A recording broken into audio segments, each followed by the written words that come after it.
And there are always two sides of a coin to every industrial revolution. One side of the coin is the fear of losing jobs. The other side of the coin is every industrial revolution has created more jobs than it has replaced. Countries that have embraced industrial revolution have always benefited out of it. India is a great beneficiary of the IT revolution. That is where we were able to jump the entire manufacturing revolution and go straight to services. Today that opportunity is again in front of us in AI. And as a state and as a nation, we should embrace AI and take things forward. AI is here. AI is going to transform the sectors that we are all working in. As a political party, we have actually deployed AI on our entire database. We are running AI algorithms on our library, digital library, where we want to give access to our leaders, where including press notes with proper references, with proper data sets, they'll be able to generate and give it out to the media. And also when we are having any discussions in the assembly, we want to enable them to have a meaningful debate and discussion using AI as a tool. So as a political party, we have embraced, as CAs, you also have to embrace AI, and it will definitely transform our sectors going forward. You know, as a state, we are all about speed of doing business. If you look at, TCS coming to Visakhapatnam, Cognizant coming to Visakhapatnam, or even Google setting up one of the largest data centers in the world here in Visakhapatnam, all these were possible because we delivered on our promise of speed of doing business. This is core to this government, this administration. We believe that IT, pharma, green energy, aerospace and food processing will play a very, very important role here in Visakhapatnam. Balanced regional growth is something that's very, very important. And as a state, we believe that there should be one capital, but development should definitely be decentralized. And policies are not just about a piece of paper, but I look forward to all the CAs enabling us to actually implement the policies. As the Honorable Vice Chairman Gar just said, it's very important that we actually implement it ethically and in the right spirit. So if there is someone who helps navigate all these policies, it is the CAs here. If there's someone who enables the entrepreneur to navigate all the regulations, it is the CAs here. And as the Honorable MSME Minister has just stated, you play a very important role in creating the ecosystem. And as the state government here, we are willing to support you through and through. As in the world we see everyone talking about the big four. And time has come for India to challenge it. I believe that Andhra Pradesh and India has that intellectual horsepower to create the next big accounting firm, the next big auditing firm. And I request the leadership on the dais to sort of work in this direction. I think time has now come where Indians can not only serve India, but can serve the global economy and play a very, very important role. And under your leadership, we look forward to taking this initiative forward. I was jokingly saying, there are CAs and then there are friends of CAs. I'm a friend of CA. There is no way I would have qualified as a CA. Your exams are extremely tough. You have to always learn. It's not an easy journey, but you play a very, very important role. I think I'm one of the very few who's fortunate to make the transition from the private sector to public service. At Heritage, back then when I joined, we were going through a very tough time. We had retail, and of course we had the dairy business. And when we are finalizing the accounts, there's always going to be a tussle between management and the chartered accountants. It could be the internal auditors, it could be the statutory auditors.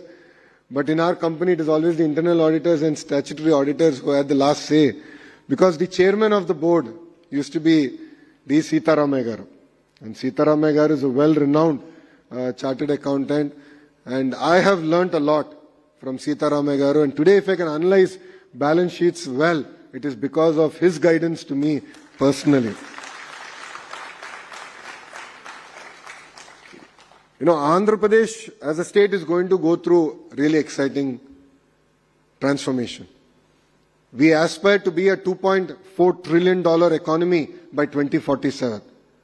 What we as a state want to achieve is decentralized development. If you look at Anantapur, we want it to be the automotive capital of India. North Anantapur and Kurnool will be the renewable energy capital for India. If you look at electronics manufacturing, we're bringing it to Kadapa and Chittoor district. Nellore already has a lot of diversified manufacturing, but all of here will be surprised to know that currently 50% of the air conditioners manufactured in India comes out of Nellore district. LG, I laid foundation to the LG plant. Daikin is going to come. They're expanding their commercial facility. With these two, close to 70% of commercial and industrial air conditioning will actually be manufactured here in the state of Andhra Pradesh. You know, yesterday I was in Bombay and I got to meet the top 5 business houses. And we're working with Reliance closely to make Prakasam district the CBG, compressed biogas capital of India. So that project is also moving exceptionally fast. Krishna and Guntur is where the capital city Amravati is, and that is going to be the quantum valley for South Asia. East-West Godavari districts are well known for aqua. We're going to continue to support them. And not only just look at basic processing, but look at tertiary processing happening here in Andhra Pradesh and exporting finished products, not only to US, but different parts of the world. Of course, North Andhra is going to go through amazing transformation. I mean, with Bogapuro Airport going to start in the next 1 year, you will see amazing transformation happening here in Vishakhapatnam, Vijayanagaram and Srikakulam districts. There are huge investments coming in the pharma sector, IT sector, medical devices, even in the ports. There are huge investments now coming about. So here I would request all the CAs to play a very important role in this transformative journey that Andhra Pradesh is going to take forward. And beyond the compliances, it's very important that ESG is here, and all of us have to play a very important role. And to all the CAs here, I'm sure our professions will take us to different parts of the country and different parts of the world. Please be brand ambassadors of Andhra Pradesh. We are here to support you, support the companies that you want to bring here to invest in Andhra Pradesh. And as you see the entire leadership here, we are young, we are hungry. If there's one thing that's another transformation that's happening, it's also in the politics of Andhra Pradesh. If you look at it, out of the 164 MLAs that you elected for the NDA government, 50% are first-time MLAs. Out of the 25 ministers, including the Honorable Chief Minister, out of 25 ministers, 17 are first-time ministers. So what we bring is raw energy, hunger to serve our state. And we are here to do only one thing, make Andhra Pradesh number 1 across any sectors that we operate in. So to the Honorable Vice President of ICAI, Prasanna Kumar Garu, I have some specific requests, borderline demands, because మీరు తెలుగు వారు కనుక నేను demand చేయగలుగుతాను అనుకుంటున్నా. ప్రధానంగా we have to build a center of excellence where we can showcase the intersection of AI and accounting and audit. And I believe that that center of excellence should happen from the data city here in Vishakhapatnam. So I look forward to working with you on that. The second specific ask I have is, all of you are aware that we are seeing a tariff war. And in this tariff war, there are sectors that are going to face a lot of headwind. And I believe every crisis is an opportunity. And this is something that our leader Chandrababu Naidu garu has taught us really hard. It could be Government of India, it could be Government of Andhra Pradesh. There, under the leadership of the Honorable Prime Minister, Shri Narendra Modi ji garu, and here under the leadership of the Honorable Chief Minister, Shri Nara Chandrababu Naidu garu, we want to work with all of you to look at our entire regulatory framework. What I would request, sir, is let's take a 100-day action plan. Let's look at every possible law, every regulatory framework that is here, and actually question it, challenge it. If you look at it, we are the first state that has brought in labor reforms.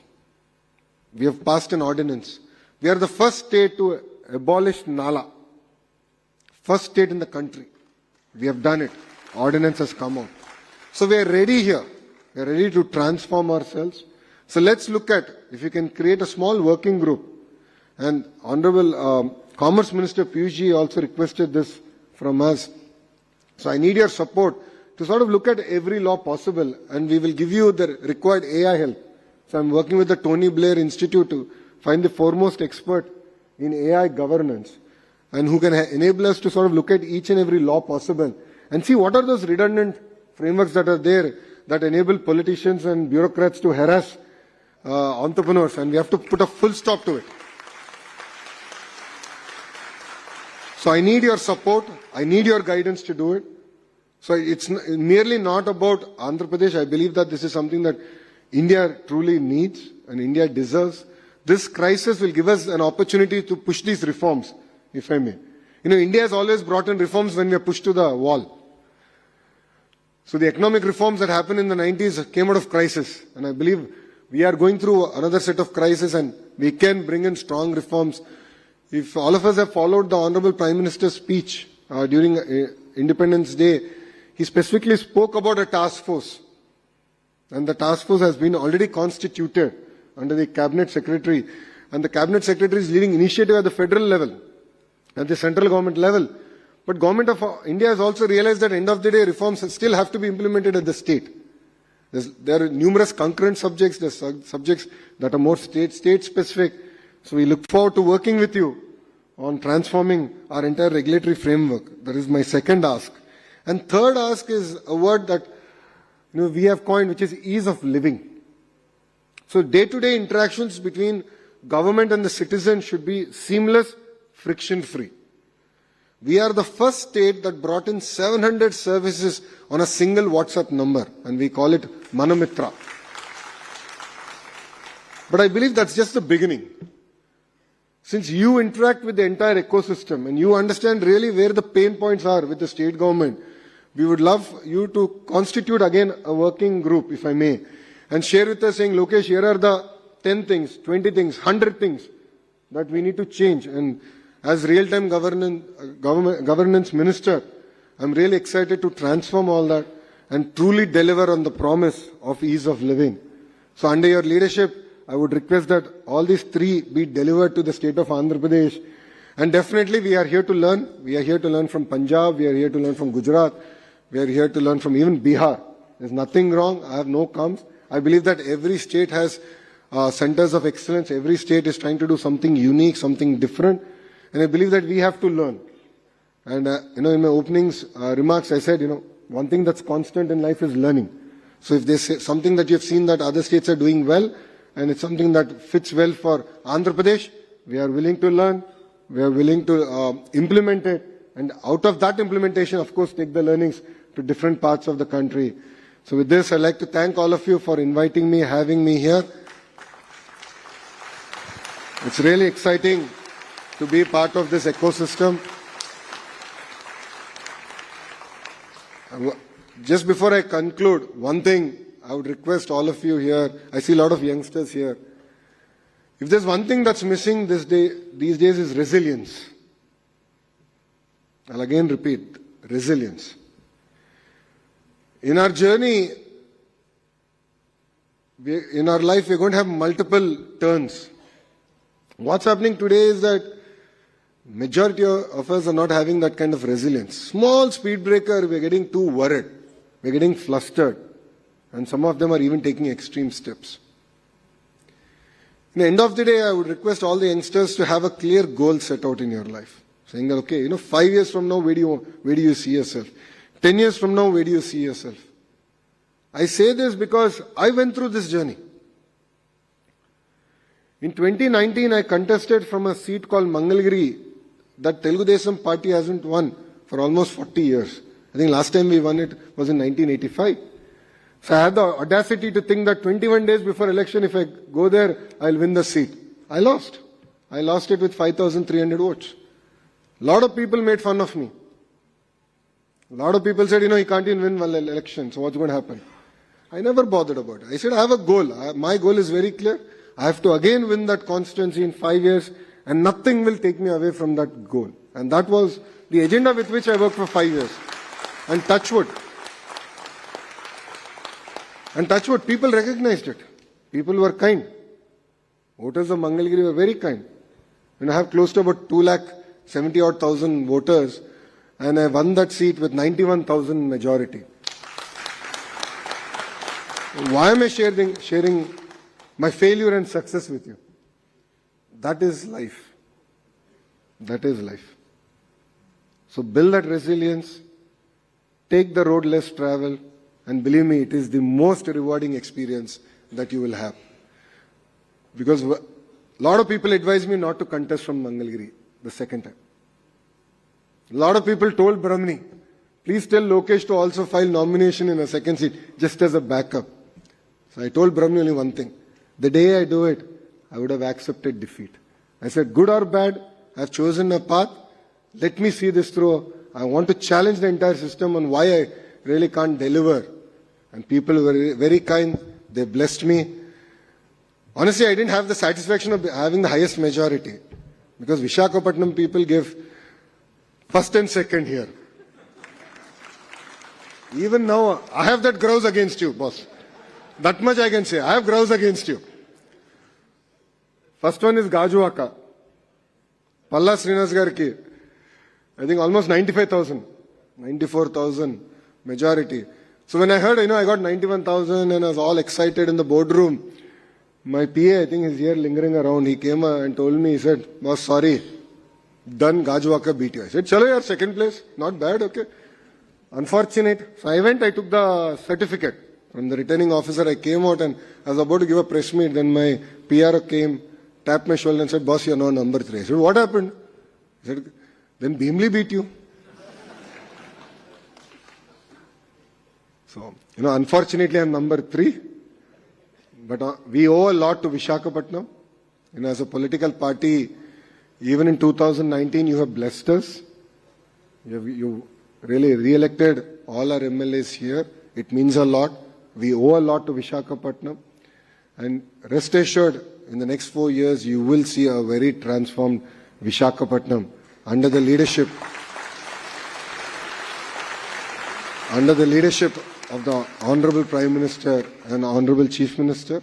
And last point before I conclude, because whenever I talk about Visakhapatnam, I get excited. All of you know we did Yogandhra. I'm sure a few of you cursed us because you had a lot of traffic challenges. But I must admire the spirit of Visakhapatnam. It is not easy to wake up at 3 in the morning to come do yoga on the beach road just because the Honorable Prime Minister and the Honorable Chief Minister made a call. But people of Visakhapatnam showed up. 3 lakh people. Kid you not, 3 lakh people did yoga. And I believe that is the way we stand with our Honorable Prime Minister. When the entire world put us in tough times, Visakhapatnam stood by him, Andhra Pradesh stood by him, and it means a lot. If you look at it, the Honorable Prime Minister came back to Visakhapatnam twice in the first year. And if you look at, if there's a reason Google is coming to Visakhapatnam, apart from the hard work we're doing here, the Honorable Prime Minister has enabled a lot of reforms at the central level to bring Google to Visakhapatnam. So we owe the Honorable Prime Minister a lot. And for me personally, hats off to the people of Visakhapatnam for your resilience, your commitment, and any call that the Honorable Chief Minister gives, all of you really show up in big numbers and stand by him. We really appreciate it. You've definitely won a place in our heart, and we will deliver. And next 4 years, you will definitely see a transformed Visakhapatnam. With this, I'll take leave from all of you. Thank you very much for giving me this amazing opportunity. And Jai Hind. Thank you, sir, for your insightful words that has truly added value to the gathering. I now request CAN Ram Naidu, Secretary of the Visakhapatnam branch, to present his brief vote of thanks for the inaugural session. Ladies and gentlemen, It is my distinct honor and privilege to extend a heartfelt vote of thanks at the conclusion of the inaugural session of the National Conference at the Samruddhi. The first and foremost, I would like to express our deepest gratitude to our esteemed Chief Guest, Sri Nara Lokesh, Honorable Minister for Human Resource Development, IT, Electronics and Communication, and RTZ, Government of Andhra Pradesh, for gracing this occasion and delivering an inspiring inaugural address. Your vision and words of encouragement have set a motivating tone for this conference, sir. Sir, we are truly honored by your presence. We are equally